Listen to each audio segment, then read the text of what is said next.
Hello, ನಮಸ್ಕಾರ ಎಲ್ರಿಗೂ. ನಮ್ಮ ಸುಟ್ಕೆ ಸ್ಟೋರೀಸ್‌ಗೆ ಮತ್ತೊಮ್ಮೆ ಸ್ವಾಗತ. ಸೊ ನಾವಿವತ್ತು ನಿಮ್ಗೆ ತೋರಿಸ್ತಿರೋಂಥ ಪ್ಲೇಸು ಒಂದು ಕರ್ನಾಟಕದಲ್ಲಿ ತುಂಬಾ ಹೆಸರುವಾಸಿಯಾದಂಥ ಪ್ಲೇಸ್ ಅಂತ ಹೇಳ್ಬೋದು. ಅದು ಕರ್ನಾಟಕದ ಹೆಮ್ಮೆ ಅಂತ ಸಹ ಹೇಳ್ಬೋದು. ಆ್ಯಂಡ್ ನಮ್ಮ ಇಂಡಿಯನ್ ಕರೆನ್ಸಿಯಲ್ಲಿ ಪ್ರಿಂಟ್ ಆಗಿರುವಂಥ ಒಂದೇ ಒಂದು ಮಾನ್ಯುಮೆಂಟು ಕರ್ನಾಟಕದ ಮಾನ್ಯುಮೆಂಟು ಅಂತ ಹೇಳ್ಬೋದು. ಅದೇ ಹಂಪಿ. ಸೊ ಇದು ಹಂಪಿನೇ ಒಂದು ಯುನೆಸ್ಕೋ ವರ್ಲ್ಡ್ ಹೆರಿಟೇಜ್ ಸೈಟ್ ಅಂತ ಹೇಳ್ಬೋದು. ಅಷ್ಟು ಯುನೆಸ್ಕೋ ವರ್ಲ್ಡ್ ಹೆರಿಟೇಜ್ ಸೈಟ್ಸ್ ಇದೆ ಹಂಪಿಯಲ್ಲಿ. ಸೊ ಹಾಗಾಗಿ ನಾವಿವತ್ತು ಎಕ್ಸ್ಪ್ಲೋರ್ ಮಾಡ್ತಿರೋದು ಹಂಪಿ. ಸೊ ಹಂಪಿಯಲ್ಲಿ ನಾವು ಡೇ ಒನ್ನಲ್ಲಿ ಎಕ್ಸ್ಪ್ಲೋರ್ ಮಾಡಕ್ ಹೋಗ್ತಾ ಇರೋದು ನಾರ್ತನ್ ಸೈಡ್ ಆಫ್ ತುಂಗಭದ್ರಾ, ಅಂದ್ರೆ ಆನೆಗುಂದಿ ಆ ಕಡೆ. ಸೊ ಇಲ್ಲಿ ಆನೆಗುಂದಿ ಬಂದು ಒಂದು ಗಂಗಾವತಿ ಹತ್ರ ಕೊಪ್ಪಳ ಸೇರುವಂಥದ್ದು. ಸೊ ನಾವು ಬೆಂಗಳೂರಿಂದ ತುಮಕೂರು ಕಡೆ ಹೋಗಿ, ಆ ಕಡೆಯಿಂದ ಚಿತ್ರದುರ್ಗದ ಕಡೆ ಹೋಗಿ, ಅಲ್ಲಿಂದ ಹೊಸಪೇಟೆ ರೀಚ್ ಆಗಿ, ಹೊಸಪೇಟೆಯಿಂದ ಸ್ಟ್ರೈಟ್ ಒಂದೇ ರೋಡ್ ಸಿಗುತ್ತೆ ನಿಮಗೆ. ಆ ರೋಡಲ್ಲಿ ನಿಮಗೆ ಆನೆಗೊಂದಿ ಆದರೆ ಒಂದು ರೋಡಿಗೆ ಡಿವಿಯೇಷನ್ ಆಗಬೇಕು. ಇಲ್ಲ ನೀವು ಸದರ್ನ್ ಪಾರ್ಟ್ ಆಫ್ ತುಂಗಭದ್ರಾ ಹೋಗೋದಿದ್ರೆ ಇನ್ನೊಂದು ಪಾರ್ಟು. ಸೊ ನಾವು ಇವತ್ತು ಹೋಗ್ತಾ ಇರೋದು northern part of Tungabhadra.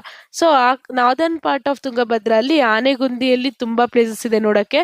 And ಏನು ಅಂದರೆ ಸದರ್ನ್ ಪಾರ್ಟ್ ಆಫ್ ತುಂಗಭದ್ರಾಗೂ ನಾರ್ದರ್ನ್ ಪಾರ್ಟ್ ಆಫ್ ತುಂಗಭದ್ರಾಗೂ ಏನು ಡಿಫ್ರೆನ್ಸ್ ಅಂದರೆ, ನಾರ್ತ್ ಕಡೆ ಒಂದು ಪಾರ್ಟ್ 1 ಆಫ್ ಹಂಪಿ ಅಂತ ಹೇಳ್ಬೋದು, ಸೌತ್ ಕಡೆ ಪಾರ್ಟ್ 2 ಆಫ್ ಹಂಪಿ ಅಂತ ಹೇಳ್ಬೋದು. ನಾರ್ತ್ ಕಡೆ ನಿಮಗೆ ಜಾಸ್ತಿ ಒಂದು ಹಂಪಿ ಹಳೇ ಹಂಪಿ ಅಂತ ಹೇಳ್ಬೋದು. ಅಂದರೆ ಒಂದು ಓಲ್ಡನ್ ಹಂಪಿ, ಒಂದು ಕೃಷ್ಣ ದೇವರಾಯ ಅವ್ರ ಕಾಲಕ್ಕಿಂತ ಮುಂಚಿನ ಹಂಪಿ ಜಾಸ್ತಿ ನೋಡ್ಬೋದು.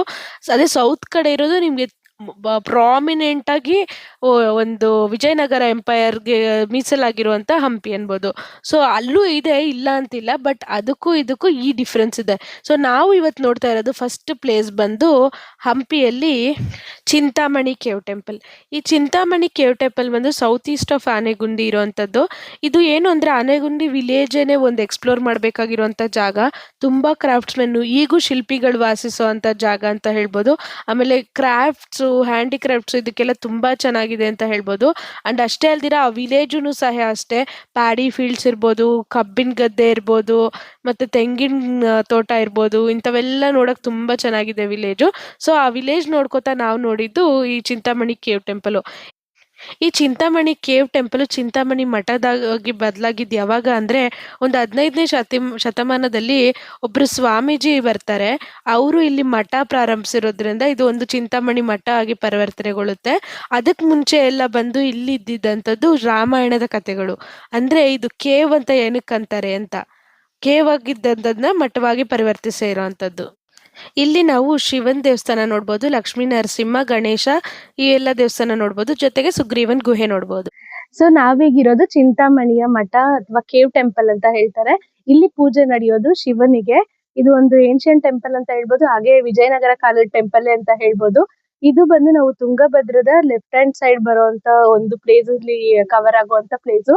ಇಲ್ಲಿ ತುಂಬಾ ರಾಮಾಯಣದ ಸ್ಟೋರಿಗಳು ಸಹ ನಡೆದಿದೆ. ರಾಮ ಮತ್ತು ಸುಗ್ರೀವ ಒಂದು ಮೀಟ್ ಮಾಡ್ತಾರಲ್ವಾ, ಒಂದು ಲಂಕೆಗೆ ಹೋಗೋದಕ್ಕೆ ಸುಗ್ರೀವನ ಹೆಲ್ಪ್ ಕೇಳೋದಕ್ಕೋಸ್ಕರ, ಅದು ಸಹ ಆಗಿರುವಂತ ಪ್ಲೇಸ್ ಇಲ್ಲೇ.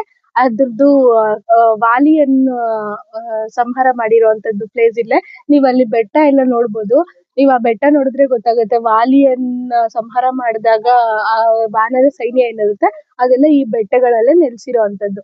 ಅಷ್ಟೇ ಅಲ್ದಿರ ವಾಲಿನ ಒಂದು ಸಂಹಾರ ಮಾಡೋದಕ್ಕೆ ಬಾಣ ನೆಟ್ಟಂತಹ ಜಾಗ ಸಹ ಇದೇನೆ.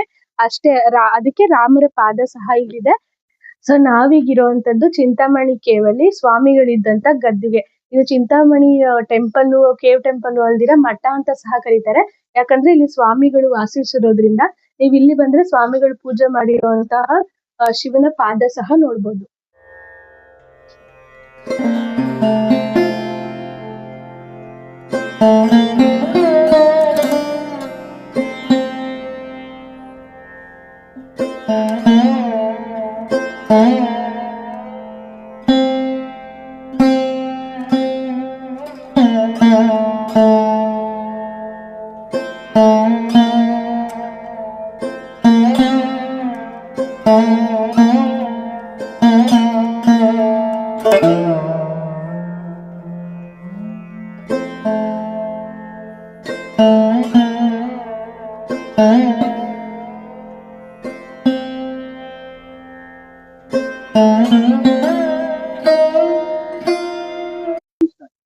ಸೊ ಬನ್ನಿ ನಾವೀಗ ಕಾಶಿ ವಿಶ್ವನಾಥ ದೇವಸ್ಥಾನದಲ್ಲಿ ಇದೀವಿ. ಅಲ್ಲಿ ದೇವ್ರ ದರ್ಶನ ಮಾಡ್ಕೊಳ್ಳೋಣ. ಮಠ ಅಂದ್ಮೇಲೆ ಯೂಶಲಿ ಮಠ ಇರೋದು ಶಿವನ ಆರಾಧಕರಾದ ಸ್ವಾಮೀಜಿಗಳಿಂದಾನೆ. ಸೊ ಆ ಒಂದು ಶಿವನ ಆರಾಧನೆ ಹೆಂಗ್ ನಡೀತಿತ್ತು ಅಂತ ನೋಡೋಣ.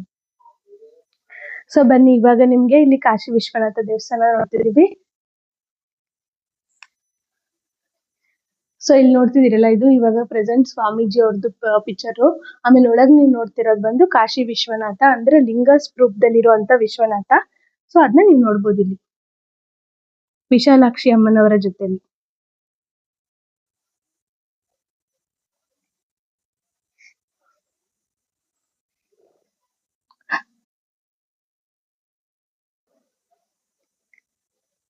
ಸೊ ಇಲ್ಲಿ ನನ್ನಿಂದ ನೀವೇನ್ ವಾಟರ್ ಬಾಡಿ ನೋಡ್ತಾ ಇದೀರಲ್ವಾ, ಅದೇ ತುಂಗಭದ್ರಾ ನದಿ.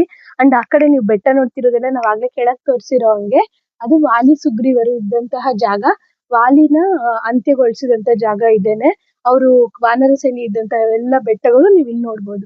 ಅಂಡ್ ಈ ಬೆಟ್ಟಗಳ ಒಂದು ವೈಶಿಷ್ಟ್ಯತೆ ಏನು ಅಂದ್ರೆ, ನಾವ್ ಯೂಶಲಿ ದೊಡ್ಡದು ರಾಕ್ಸ್ ಇರುವಂತ ಬೆಟ್ಟ ನೋಡ್ತೀವಿ. ಬಟ್ ಇಲ್ಲಿ ಅಂದ್ರೆ ಚಿಕ್ಕ ಚಿಕ್ಕ ಕಲ್ಗಳೆಲ್ಲ ಸೇರಿ ಬೆಟ್ಟ ಆಗಿರುವಂತದ್ದು.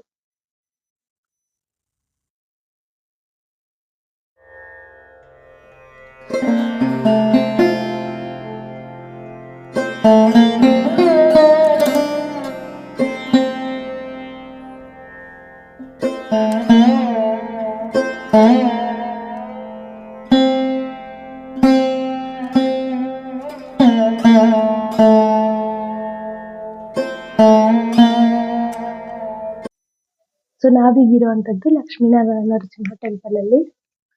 ಬನ್ನಿ ನೋಡ್ತೀನಿ ಟೆಂಪಲ್ ಅಂತ.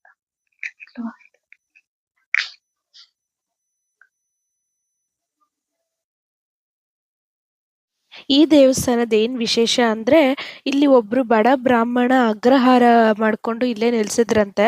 ಅವರು ದೇವರ ಮೇಲೆ ಅತ್ಯಂತ ಭಕ್ತಿಯಿಂದ ಪೂಜೆ ಮಾಡ್ಕೊಂಡಿದ್ರಂತೆ ನರಸಿಂಹಸ್ವಾಮಿ ದೇವರಿಗೆ.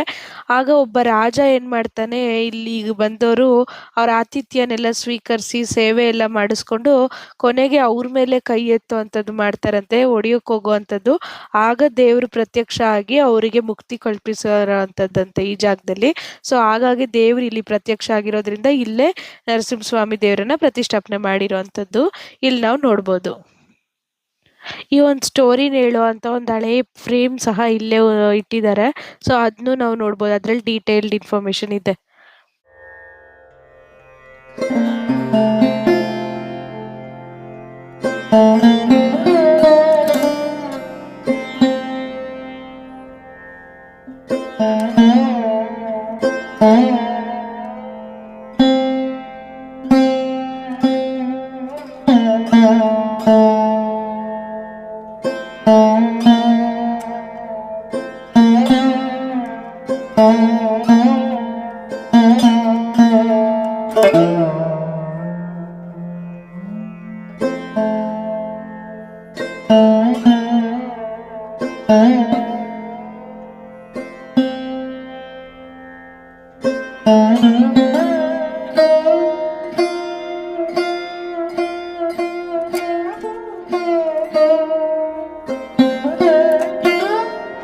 ಸೊ ಇಲ್ಲಿ ನಾವು ನೋಡ್ತಿರೋ ಅಂತದ್ದು ರಾಮರ ಪಾದ. ನಮ್ಗೆ ಎಲ್ಲಾರು ಗೊತ್ತಿರೋ ಹಂಗೆ ರಾಮಾಯಣದ ಕಾಲದಲ್ಲಿ ಸುಗ್ರೀವ ಹಾಗೂ ವಾಲಿ ಕಿತ್ತಾಡೋ ಒಂದು ಸನ್ನಿವೇಶ ಬರುತ್ತದೆ ಥ್ರೋನ್ಗೋಸ್ಕರ. ಸೊ ಆ ಒಂದು ಸೀನ್ ಅಲ್ಲಿ ರಾಮರು ಸುಗ್ರೀವನ್ಗೆ ಹೆಲ್ಪ್ ಮಾಡ್ಬೇಕು ಅಂತ ಹೇಳಿ ವಾಲಿನ ಸಾಯಿಸ್ತಾರೆ. ಆ ಸಂಹಾರ ಮಾಡ್ತಾ ಇದ್ದ ಜಾಗ ಇಲ್ಲಿಂದಾನೆ. ಸೊ ನೀವ್ ಅಲ್ಲಿ ದೂರ ನೋಡ್ತಿದ್ದೀರಲ್ಲ, ಆ ಒಂದು ಸೀನ್ ಅಲ್ಲಿ ಅವರಿಬ್ರು ಹೊಡೆದಾಡೋ ಅಂತ ಜಾಗ. ಅಲ್ಲಿಗೆ ಇಲ್ಲಿಂದ ಬೋ ಅಂಡ್ ಆರಲ್ಲಿ ಗುರು ಇಟ್ಟು ಹೊಡೆದಿರೋ ಅಂತದ್ದು.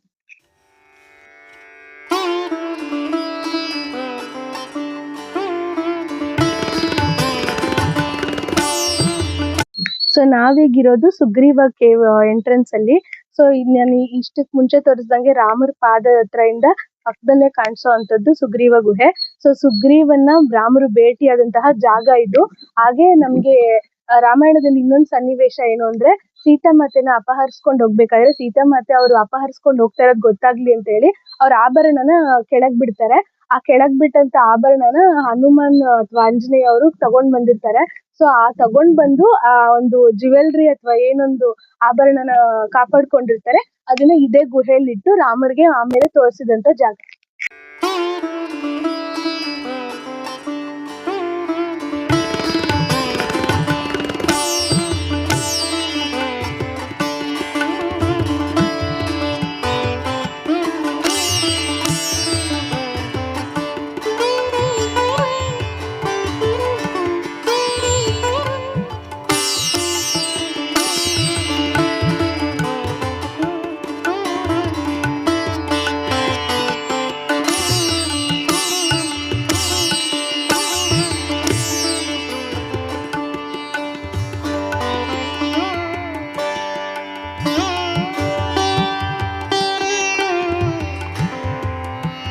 ಸೊ ನಾವೀಗಿರೋದು ಸುಗ್ರೀವ ಗುಹೆ ಒಳಗೆ.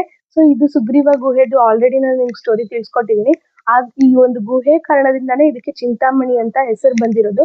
ಚಿಂತಾಮಣಿ ಅಂತ ಯಾಕೆ ಅಂದ್ರೆ ಅವರು ರಾಮರು ಚಿಂತೆ ಮಾಡಿ ಪ್ರತಿಯೊಂದು ಪ್ಲಾನ್ ಎಕ್ಸಿಕ್ಯೂಟ್ ಮಾಡಕ್ಕೆ ಯೂಸ್ ಮಾಡಿರುವಂತ ಕೇವ್ ಆಗಿರೋದ್ರಿಂದ ಚಿಂತಿಸೋಕೆ ಯೂಸ್ ಮಾಡಿರುವಂತ ಕೇವ್ ಚಿಂತಾಮಣಿ ಅಂತ ಆಗಿದೆ.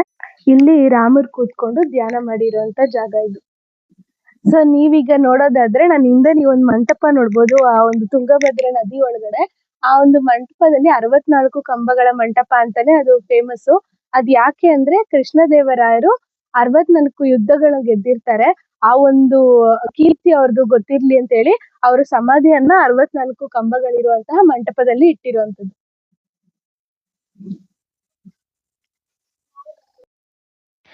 ಇಷ್ಟು ಚಿಂತಾಮಣಿ ಕೇವ್ಸ್ ಆಗಿತ್ತು. ಇನ್ನೂ ಹಂಪಿ ನೋಡೋದಕ್ಕೆ ಬೇಕಾದಷ್ಟು ಜಾಗಗಳಿವೆ, ಬೇಕಾದಷ್ಟು ಮಾನ್ಯುಮೆಂಟ್ಸ್ ಇವೆ, ಎಲ್ಲ ನಿಮಗೂ ತೋರಿಸ್ತೀವಿ. ಈ ವಿಡಿಯೋ ನಿಮ್ಗೆ ಇಷ್ಟ ಆಗಿದ್ರೆ ಲೈಕ್ ಮಾಡಿ, ಶೇರ್ ಮಾಡಿ, ಸಬ್ಸ್ಕ್ರೈಬ್ ಮಾಡಿ. ಥ್ಯಾಂಕ್